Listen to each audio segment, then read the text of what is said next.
Clip number 777۔ اس clip میں آپ قرآن پاک کی سورہ مریم کی آیت نمبر 26 سے 28 تک کی تلاوت، ترجمہ اور تفسیر قرآن صراط الجنان سماعت فرمائیں گے۔ بسم اللہ الرحمن الرحیم۔ ترجمہ، اللہ کے نام سے شروع جو نہایت مہربان رحمت والا ہے۔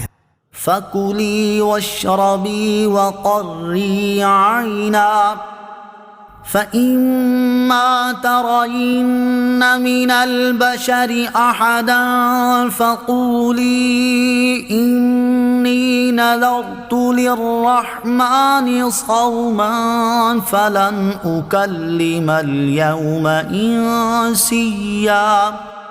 ترجمہ، تو کھا اور پی اور آنکھ ٹھنڈی رکھ، پھر اگر تو کسی آدمی کو دیکھے تو اشارے سے کہہ دینا کہ میں نے آج رحمان کے لیے روزے کی نظر مانی ہے، تو آج ہرگز میں کسی آدمی سے بات نہیں کروں گی۔ فَكُلِي وَاشْرَبِي وَقَرِّي عَيْنًا، تو کھا اور پی اور آنکھ ٹھنڈی رکھ۔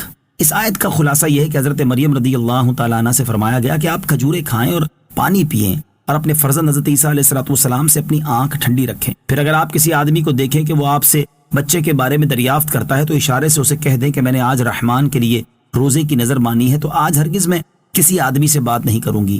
حضرت مریم رضی اللہ تعالی عنہا کو خاموش رہنے کی نظر ماننے کا اس لیے حکم دیا گیا تاکہ کلام حضرت عیسیٰ علیہ السلام فرمائے اور ان کا کلام مضبوط حجت ہو، جس سے تہمت زائل ہو جائے۔ اس سے معلوم ہوا کہ بے وقوف کے جواب میں خاموش رہنا اور منہ پھیر لینا چاہیے کہ جاہلوں کے جواب میں خاموشی ہی بہتر ہے، اور یہ بھی معلوم ہوا کہ کلام کو افضل شخص کے حوالے کر دینا اولا ہے۔ چپ رہنے کا روزہ منسوخ ہو چکا ہے۔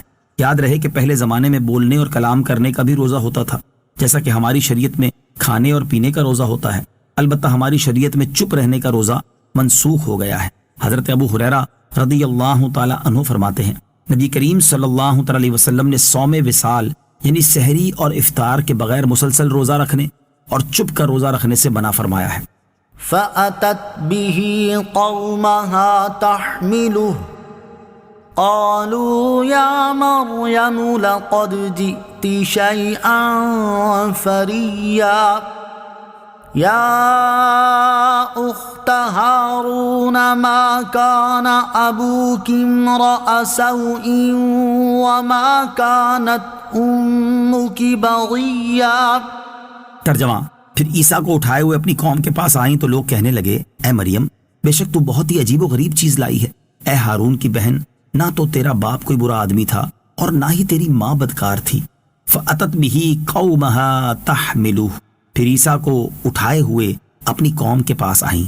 اس آیت اور اس کے بعد والی آیت کا خلاصہ یہ ہے کہ حضرت عیسیٰ علیہ السلام کی ولادت کے بعد حضرت مریم رضی اللہ تعالی عنہا انہیں اٹھائے ہوئے اپنی قوم کے پاس آئیں۔ جب لوگوں نے حضرت مریم رضی اللہ تعالی عنہا کو دیکھا کہ ان کی گود میں بچہ ہے تو وہ روئے اور غمگین ہوئے، کیونکہ وہ صالحین کے گھرانے کے لوگ تھے، اور کہنے لگے، اے مریم، بے شک تم بہت ہی عجیب و غریب چیز لائی ہو۔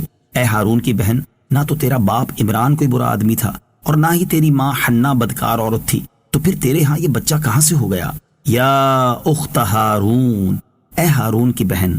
حضرت مریم رضی اللہ تعالیٰ عنہ کو ان کی قوم کے لوگوں نے ہارون کی بہن کہا۔ اس ہارون سے کون مراد ہے؟ اس کے بارے میں قول یہ ہے کہ ہارون حضرت مریم رضی اللہ تعالیٰ عنہ کے بھائی کا ہی نام تھا۔ دوسرا قول یہ ہے کہ بنی اسرائیل میں ایک نہایت نیک اور صالح شخص کا نام ہارون تھا، اور اس کے تقوی اور پرہیزگاری سے تشبیہ دینے کے لیے آپ کو ہارون کی بہن کہا۔ تیسرا قول یہ ہے کہ اس سے مراد حضرت موسیٰ علیہ السلام کے بھائی ہی ہوں، اگرچہ ان کا زمانہ بہت بعید تھا اور 1000 سال کا عرصہ ہو چکا تھا، مگر آپ ان کی نسل سے تھی، اسی لیے ہارون کی بہن کہہ دی۔